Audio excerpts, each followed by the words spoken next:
नमस्कार। आप सभी का एक बार फिर से स्वागत है हमारे YouTube channel the simplified Hindi में।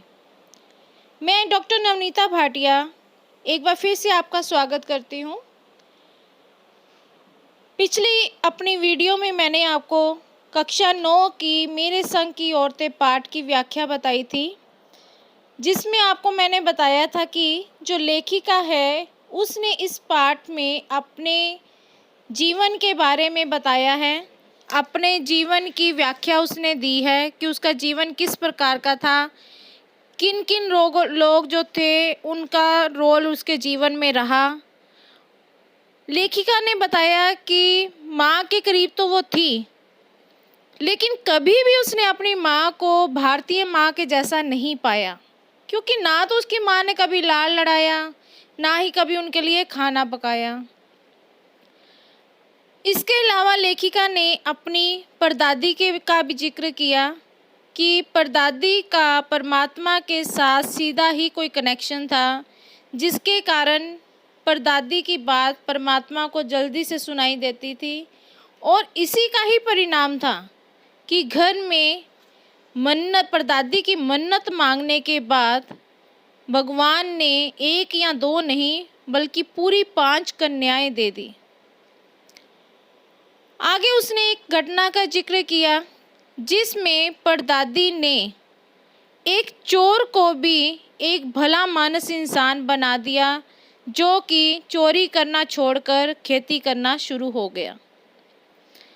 आगे लेखिका कहती है कि जब देश को आज़ादी मिलनी चाहिए थी, यानी कि 15 अगस्त 1947, कहती है कि जब आज़ादी का जश्न मनाया गया तो दुर्भाग्य से मैं बीमार थी। कारण क्या था कि उन दिनों टाइफाइड जो था बहुत ज़्यादा फैला हुआ था। एक जानलेवा रोग उस समय ये माना जाता था।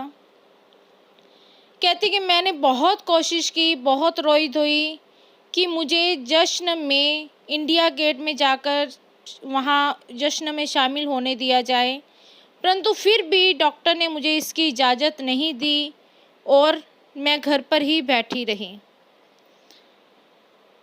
डॉक्टर जो थे वो लेखिका के नाना के परम मित्र थे। कहती मैं बहुत रोई चिल्लाती रही और इस प्रकार से रोई जैसे कोई छोटा सा बच्चा अपनी इकलौती गुड़िया के टूट जाने पर रोता होगा। कहती उस समय मेरी उम्र भी क्या थी, मात्र 9 बरस।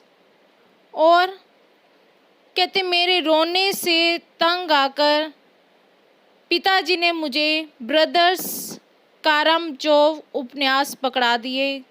कहती कि मुझे किताबें पढ़ने का तो बहुत शौक़ था और मैंने उसको पढ़ना भी शुरू किया। कहती मैंने रोना धोना छोड़ दिया और किताबें पढ़नी शुरू की। कहती जैसे ही एक बार मैंने किताबों को पढ़ना शुरू किया, तब उस किताब में मुझे इतनी मोहलत नहीं दी, यानी कि इतनी फुर्सत नहीं मुझे दी कि मैं दोबारा रोना शुरू करूं या मेरा ध्यान किसी अन्य काम की तरफ जाए। यानी कि लेखिका पूरी तरह से उन किताबों में रम चुकी थी, पूरा ध्यान उसका सिर्फ उन किताबों में ही घुसा हुआ था। कहती मुझे ये तो नहीं पता कि किताब जो थी वो मुझे कितनी समझ में आई थी, क्योंकि मैंने उसे इतनी बार पढ़ लिया कि उसके सारे जितने भी पाठ थे वो आपस में गड़बड़ा गए से थे। यानी कि उसे ये नहीं ध्यान था कि एक पाठ में क्या था और दूसरे पाठ में क्या था। कहती पहली बार पढ़ने पर कितना पल्ले पड़ा ये बताना तो बहुत ज़्यादा मुश्किल काम है। फिर भी विश्वास के साथ इतना तो कह सकती हूँ कि उसका एक अध्याय जो बच्चों पर होने वाले अत्याचार पर था, मुझे पहली ही बार में इतना कंठस्थ हो गया था कि उम्र के हर पड़ाव पर वह मेरे साथ रहा और मेरे लेखन के एक महत्वपूर्ण भाग को प्रभावित करता रहा। आगे लेखिका कहती है कि माँ जी की मन्नत का असर इतना रहा होगा कि मैं ही नहीं, मेरी चारों बहनें भी लड़की होने के नाते किसी हीन भावना का शिकार नहीं हुई। नानी, माँ और परदादी की परंपरा बरकरार करते हुए लीक पर चलने से भी इनकार किए रहे। यानी कि लेखिका कहती है कि मेरे ऊपर परदादी का इतना प्रभाव था कि जिस प्रकार वो लीक से हटकर चलते थे, उसी प्रकार मैं भी लीक से हटकर चलती थी।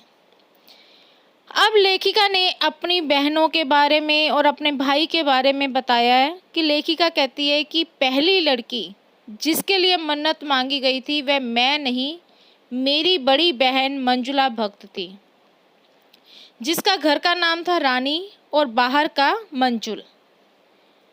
अब वो कहती है कि लेखिका अवतार हुआ मंजुल भक्त, क्योंकि लिखना शादी के बाद शुरू किया और अपना नाम बदलकर पति का ग्रहण करने में कोई हीन भावना आड़े नहीं आई, इसलिए पैदाइशी जैन नाम छोड़कर भक्त बनी। यानी कि उसने शादी के बाद अपने पति का नाम ग्रहण कर लिया और इसीलिए उसका नाम क्या पड़ा, भक्त। आगे पहले नंबर पर तो उसकी बहन थी और दूसरे नंबर पर लेखिका खुद थी। लेखिका कहती है कि मेरे घर का नाम था उमा और बाहर का मृदुला। कहती मैंने भी अपनी बहन की तरह ही शादी के बाद लिखना शुरू किया और इसी कारण मेरा नाम पड़ा मृदुला गर्ग। कहती मुझे याद है कि जब हमने लिखना शुरू किया उससे कुछ पहले नारीवाद का चलन हुआ था। शादी के बाद नाम ना बदलने का रिवाज उसी ने चलाया था। यानी कि नारीवाद का चलन हुआ और शादी के बाद लड़की का नाम ना बदला जाए, ये रिवाज भी नारीवाद में ही चला था। कहती कि मन्नू भंडारी का हवाला देकर हमसे पूछा भी जाता था कि आप लोग इतने पोंगा पति घर घुसू क्यों हो, नाम क्यों बदला, यानी कि आपने शादी के बाद नाम क्यों बदला अपना। हमारे पास इसका कोई ढंग का जवाब नहीं होता था और कहती है आज भी नहीं है। यानी कि उस समय भी हमारे पास इसका उत्तर नहीं था और आज भी हमारे पास इसका कोई भी उत्तर नहीं है। कहती है अगर नाम बदल भी दिया जाए तो इससे हमारे व्यक्तित्व का कोई नुकसान नहीं होता। पूछने को तो पिताजी से लोग यह भी पूछते थे, पांचों बेटियों से आपका मन नहीं भरा जो हर बेटी के दो दो नाम रख छोड़े हैं। यानी कि कहती है कि हम भाई सारी बहनों के दो दो नाम थे, घर के अलग और बाहर के अलग। मुझसे छोटी बहन का घर का नाम है गौरी और बाहर का चित्रा। अब यहाँ पर लेखिका ने अपनी दूसरी बहन का जिक्र किया है जिसका नाम था चित्रा। कहती वो नहीं लिखती, उसका कहना है कि वे इसलिए नहीं लिखती क्योंकि घर में पढ़ने वाला भी तो कोई चाहिए। यानी कि लेखिका और उसकी बहनें जो लिखती थी उसे चित्रा कहती थी कि उसे पढ़ने के लिए कोई तो चाहिए, इसीलिए वो लिखने का कार्य नहीं करती थी। खैर उसके बाद जब चौथी पांचवी बेटियां हुई तो पिताजी ने इतनी बातें जमाने की सुन ली थी कि उन्होंने एक एक ही नाम रखा, रेनू और अचला। 5 बहनें, उसके बाद एक भाई राजीव। कहती है कि बीच की दोनों ही बहनें लेखन से बची रही और अचला और राजीव ने फिर से लिखने का कार्य शुरू किया। अचला जो थी वो लेखिका से 8 साल छोटी थी और वह अंग्रेजी में लिखती थी, लेकिन राजीव जो था उसका भाई लेखिका का, वो हिंदी में लिखता था। कहते हैं कि हम 4 लिखते हैं और तमाम खानदान उसे पढ़ता है, यानी कि पूरा खानदान हमारे लिखे हुए को पढ़ता है, लेकिन मेरे ससुराल में मुझे कोई भी नहीं पढ़ता। यानी कि मैं जो भी लिखती हूँ उसे मेरे ससुराल में नहीं पढ़ा जाता। और कहती इस बात को हजम करने में मुझे बहुत सारा वक्त लगा। फिर कहती धीरे धीरे मुझे इसके फ़ायदे भी नज़र आने लगे और मुझे कम से कम ये फ़ायदा नज़र आया कि अपने घर के लोग जो हैं उनकी आलोचना का शिकार तो नहीं होना पड़ता था। आगे लेखिका कहती है कि खैर मैं अपनी नहीं उन अदेवियों की बात कहना चाहती हूँ जो परदादी की मन्नत के नतीजन धरती पर आई और लेखक नहीं बनी। जो नहीं बनी उन्हें सांस लेने की ज़रूरत कुछ ज़्यादा हो समझ में आता है। जैसे मेरे पिताजी ने एक बार मंजुल से कहा था, मंजुल यानी लेखिका की जो बहन थी, कोई दम नहीं घुटता, सांस लेने की ज़रूरत ही ज़्यादा है, पर यहाँ तो हम शेर तो गैर लेखिका बहनें सवा शेर कहते हैं, यानी कि हम लिखने वाले अगर शेर थे तो हमारी जो बहनें नहीं लिखती थी वो सवा शेर थी। अब उसने चौथे नंबर वाली रेनू का जिक्र किया है, उसके बारे में बताया, उसके व्यक्तित्व के बारे में बताया लेखिका ने कि उसका व्यक्तित्व कैसा था, किस स्वभाव की वो थी। लेखिका कहती है कि जो रेनू थी वो बहुत ज़्यादा जिद्दी स्वभाव की थी। कहती उसकी जिद का आलम ये था कि गर्मी की भर दोपहर में जब गाड़ी उसे और उससे छोटी बहन अचला को बस अड्डे से लेने आती तो रेनू उसमें बैठने से इनकार कर देती। क्या कारण था? कारण मात्र यही था कि उसका कहना था कि यूं थोड़ा सा रास्ता गाड़ी में बैठकर तय करना सामंतशाही का प्रतीक था, जो शायद था भी, और पिताजी का अतिरिक्त प्यार भी था, और रसोइयों को खाना खिलाकर जल्दी फारिग करने की लाचारी भी। माँ तो सब चीज़ों से उदासीन रहती थी, यानी कि माँ को तो इससे कोई कुछ लेना देना ही नहीं था।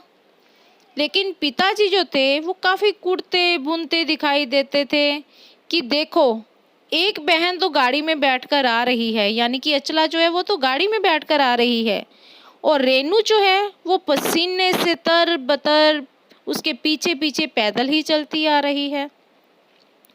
अब एक और घटना का वर्णन उसने किया है कि लेखिक जो उसकी बहन चित्रा थी उसे इम्तिहान देने से भी बहुत ज़्यादा परहेज था।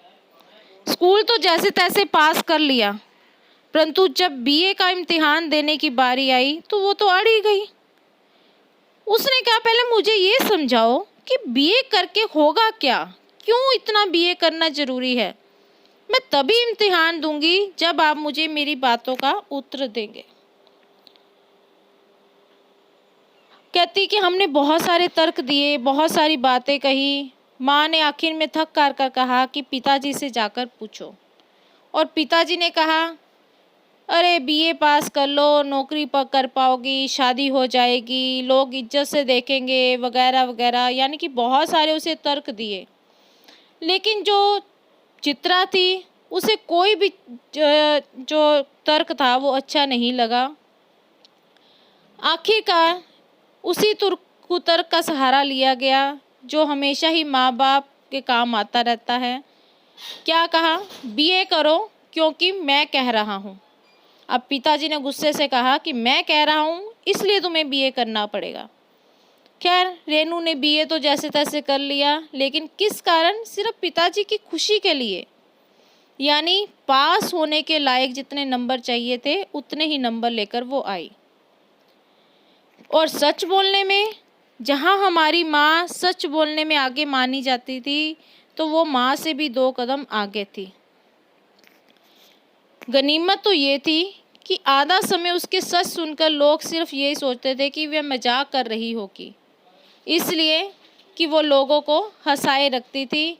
और आज भी कोई उसे इत्र भेंट करता है तो वह कहती नहीं चाहिए, मैं तो नहाती हूँ, यानी कि उस बात को भी वो मजाक में उड़ा देती है। अब आई तीसरे नंबर की बहन। कॉलेज में जाती थी, लेकिन उसे खुद पढ़ने से ज़्यादा दिलचस्पी औरों को पढ़ाने में रहती थी, इसलिए इम्तिहान में उसके अंक कम और उसके शागिर्दों के ज़्यादा आते थे। पर सब चलता था। जब शादी का वक्त आया तो एक नज़र में लड़का पसंद करके ऐलान कर दिया कि शादी करेगी तो उसी से। मुश्किल ये थी कि हमारे माँ बाप ही नहीं, खुद लड़का भी उसके निर्णय से वाकिफ़ नहीं था। उसका कहना था वह जो सोच लेती है करके रहती है, और उसकी शादी उसी लड़के से हुई। कोई मुश्किल भी नहीं आई। उसने कहा मैंने पहली मुलाकात में ही उसे बता दिया था कि मैं जो सोच लेती हूँ वही होकर रहता है। अब आई सबसे छोटी बहन अचला। कहती कि काफ़ी दिनों तक कुछ कम खिसकी मालूम पड़ती रही। पिताजी का कहा मानकर पहले अर्थशास्त्र किया, फिर पत्रकारिता में दाखिला लिया, ढंग से पढ़ाई की, पास हुई, फिर पिता की पसंद के लड़के से शादी भी कर ली, पर उसके आगे लीक पर नहीं चल पड़ सकी, यानी कि वहाँ से उसके भी कदम डगमगा गए। घर बार में ज़्यादा मन नहीं लगता था। मंजुल और मेरी तरह उम्र में 30 बरस पार करते ही लिखने का रोग उसे भी लग गया। हाँ, एक बात लेखिका कहती है कि हम में एक सी ही रही, यानी कि सब बहनों में एक बात जो थी वो एक बराबर ही रहती थी। घर बार को परंपरागत तरीके से हमने भले ना चलाया हो, उसे तोड़ा भी नहीं। शादी एक बार की और उसे कायम रखा। कहते बात चाहे तलाक के कगार तक पहुंच गई, लेकिन बात हमारी डूबी नहीं, यानी कि तलाक हो नहीं पाया। शायद इसीलिए कि मैंने पहले उपन्यास में लिख डाला, हम सभी विश्वास करती रही होगी कि मर्द बदलने से कोई प्रयोजन सिद्ध नहीं होता। यानी कि आप तलाक ले लोगे और दूसरे किसी मर्द से शादी कर लोगे तो इससे कोई फ़ायदा नहीं होता। घर के भीतर रहते हुए अपनी मर्जी से जी लो, वही काफ़ी है।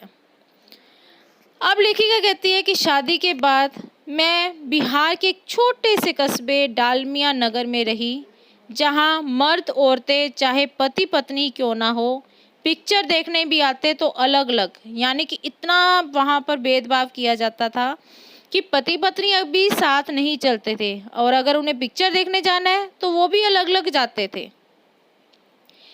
कहती कि मैं दिल्ली से कॉलेज की नौकरी छोड़कर वहाँ पहुँची थी और नाटकों में अभिनय करने की बहुत ज़्यादा शौकीनी थी। कहती मैंने इस चलन को माना नहीं और मैंने हार भी नहीं मानी, और इसका नतीजा ये हुआ कि साल भर के भीतर ही लेखिका ने शादीशुदा औरतों को पराए मर्दों के साथ नाटक करने के लिए मना लिया। कितनी अनोखी बात रही होगी कि कहाँ एक तरफ एक जगह पर जहाँ औरतें और मर्द चाहे वो पति पत्नी ही क्यों ना हो इकट्ठे नहीं चलते थे, वहीं पर लेखिका ने उनमें कितना बदलाव ला दिया कि वही औरतें जो थी वो पराए मर्दों के साथ नाटक करने के लिए तैयार हो गई। कहती अगले 4 साल तक हमने कई नाटक किए, अकाल राहत कोष के लिए उन्हीं के माध्यम से पैसा भी इकट्ठा किया। कहती वहाँ से मैं निकली तो कर्नाटक के और भी छोटे कस्बे बागलकोट में पहुँच गई। तब तक लेखिका कहती है कि मेरे 2 बच्चे हो चुके थे और वो स्कूल जाने लायक हो चुके थे, पर वहाँ उन्हें ढंग का कोई भी स्कूल नहीं मिला था। फिर लेखिका कहती है कि मैंने लोगों से सलाह की, तो लोगों की सलाह पर मैंने कैथोलिक बिशप से जाकर प्रार्थना की कि उनका मिशन वहाँ के सीमेंट कारखाने की आर्थिक मदद से कस्बे में एक प्राइमरी स्कूल खोल दे ताकि लोगों को किसी तरह की परेशानी ना हो। आगे जो कैथोलिक बिशप थे उन्होंने कहा कि उस प्रदेश में क्रिश्चियन जनसंख्या कम थी और यही कारण था कि वो वहाँ पर स्कूल नहीं खोल सकते थे। तो लेखिका कहती है कि मैंने उनसे आग्रह किया कि हम इसमें गैर क्रिश्चियन जो बच्चे हैं उन्हें भी तो ले सकते हैं, क्योंकि शिक्षा पाने का अधिकार तो उन्हें भी है। लेकिन तब भी उन्होंने वो नहीं माने और उन्होंने कहा कि हम कोशिश तो कर सकते हैं, लेकिन आपको हमें ये यकीन दिलाना होगा कि वह स्कूल अगले 100 वर्षों तक चलता रहेगा। लेखिका कहती उनकी बात सुनकर मुझे बहुत ज़्यादा गुस्सा आया, तो मैंने ये कहा कि स्कूल की छोड़िए, किसी के भी बारे में यकीन नहीं दिलाया जा सकता कि वह अगले 100 बरस तक चलेगा। कहते मेरी बात सुनकर उनको भी गुस्सा आया और उन्होंने कहा खुदा का लाख शुक्र है, बच्चों के ना पढ़ पाने की समस्या आपकी है, मेरी नहीं। कहती बात तो उन्होंने बहुत कड़वी कही थी, लेकिन थी 100% सच। कहती सर के आगे सिर झुकाने की हमारी बचपन से ही आदत थी और मैंने ये फैसला कर लिया, मैंने ये तय कर लिया कि मैं खुद अंग्रेजी, हिंदी, कन्नड़ 3 भाषाएं पढ़ाने वाले प्राइमरी स्कूल को वहाँ खोलूँगी और कर्नाटक सरकार से उसे मान्यता भी दिलवाऊँगी। कहती मैंने वहाँ के कुछ मेहनती लोगों को इकट्ठा किया और इस कार्य को पूरा किया, और वहाँ पर जो मेरे द्वारा खोला गया स्कूल था, मेरे बच्चों के अलावा बहुत सारे अन्य अफसरों के बच्चे भी पढ़ने के लिए आए। और कहती धीरे धीरे मेरे स्कूल की प्रसिद्धि हर तरफ फैलने लगी। कहती कि ये तो एक नमूना था, लेकिन इसके अलावा भी बहुत सारे ऐसे मौके आए जब मैंने अपने जिद्दीपन के नमूने पेश किए। लेखिका कहती है कि सबसे ज़्यादा मंच पर जो मैंने लेखन में जो शुरू में अपने लीक से हटकर काम करना शुरू किया था, वो धीरे धीरे अपनी राह खुद तलाशता रहा, लेकिन सब कुछ कर लेने पर भी मैं अपनी छोटी बहन रेनू के मुकाबले नहीं पहुंच सकती थी। 1950 के अंतिम दौर में एक रात दिल्ली में एक साथ 9 इंच बारिश हो गई। अब बहुत पुरानी बात का लेखिका जिक्र करती है, घटना का वर्णन करती है कि एक बार बहुत ज़्यादा बारिश हुई। दिल्ली की कहती खासियत यही थी कि थोड़ा सा भी पानी अगर बरसे, यानी कि थोड़ी सी भी बारिश होती है तो वहाँ पर पानी भरना शुरू हो जाता है। नाले पर नालों में जैसे बाढ़ ही आ जाती है, पुलों में पानी भर जाता है और तमाम वातावरण जो है, तमाम यातायात जो है वो ठप हो जाता है। कहती इतनी बारिश हुई कि सरकारी दफ्तरों में जो फाइलें थी वो भी पानी में तैरती हुई नज़र आई। और बहन की जिद का वर्णन करती है कि अगली सुबह किसी तरह का कोई भी वाहन सड़क पर नहीं आया क्योंकि बहुत पानी भरा हुआ था। और रेनू यानी कि लेखिका की जो बहन थी, उसकी स्कूल की बस भी उसे लेने नहीं आई। तब रेनू ने कहा कि कोई बात नहीं, मैं पैदल ही चली जाऊंगी। कहती सब ने उसे बहुत समझाया, अरे स्कूल बंद होगा, मत जाओ, लेकिन उसने कहा आपको कैसे पता। कहती इस बात का कोई भी अच्छा सा जवाब हमारे पास नहीं था, इस सवाल का माकूल जवाब हमारे पास नहीं था। माकूल का अर्थ क्या होता है? अच्छा या मुनासिब। कहती हमारे पास कोई भी अच्छा उस प्रश्न का उत्तर नहीं था। कहती फ़ोन तो था हमारे पास, स्कूल में भी होगा, लेकिन बारिश इतनी ज़्यादा थी कि सब कुछ ठप हुआ पड़ा था। खैर बहन जिद्दी थी और अकेली ही पैदल स्कूल की तरफ चल पड़ी। गनीमत थी कि बारिश लगातार बरस लेने के बाद जब वो घर से निकली थी उस समय थम चुकी थी, यानी कि रुक चुकी थी। सड़कों पर खूब पानी भरा हुआ था, परंतु बारिश नहीं हो रही थी। रेनू उसी पानी में चलते हुए 2 मील पैदल चलकर स्कूल पहुंची। कहती स्कूल वहां बंद मिला और जो चौकीदार था वो तो रेनू को देखकर ही दंग रह गया। परंतु रेनू को इन सब से कुछ भी लेना न देना नहीं था। जैसे 2 कदम चलकर वो वहां पहुंची थी, उसी तरह 2 मील चलकर घर वापस आ गई। कहती सब ने कहा हमने बहुत समझाया था कि आज स्कूल बंद था, लेकिन तुमने हमारी बात नहीं मानी। तब उसने कहा कि स्कूल बंद था तो मैं वापस आ गई, इसमें आपका कहना कहाँ से आ गया। यानी कि यहाँ पर लेखिका ने एक के बाद एक अपनी बहनों की और अपनी जिद का वर्णन किया कि किस प्रकार वो जिद्दी स्वभाव की थी, लेकिन अपने कार्य को अपनी मंजिल तक कैसे पहुँचाना है इस बात को वो अच्छी तरह से जानती थी। पाठ के अंत में लेखिका कहती है कि मैं सोचती हूँ कि कैसा रोमांच का अनुभव हुआ होगा उसे उस दिन। जगह जगह पानी से लबलब करते सुनसान शहर में निचाट अकेले, यानी कि बिल्कुल अकेले और अपनी ही धुन में मंजिल की तरफ चलते जाना। यानी उसे तो अपने मंजिल की तरफ जाना था, अपने स्कूल पहुंचना था, और वो अपनी ही धुन में अकेले ही सुनसान शहर में चल पड़ी।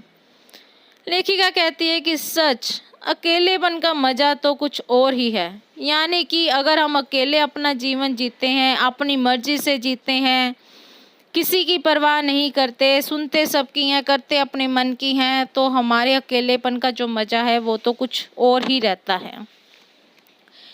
तो इस प्रकार अपने इस पाठ में, यानी कि मेरे संग की औरतें पाठ में लेखिका ने अपने जीवन का वर्णन किया है। मैंने आरंभ में ही आपको बताया कि ये एक संस्मरण है, यानी कि याद में लिखा हुआ एक पाठ है।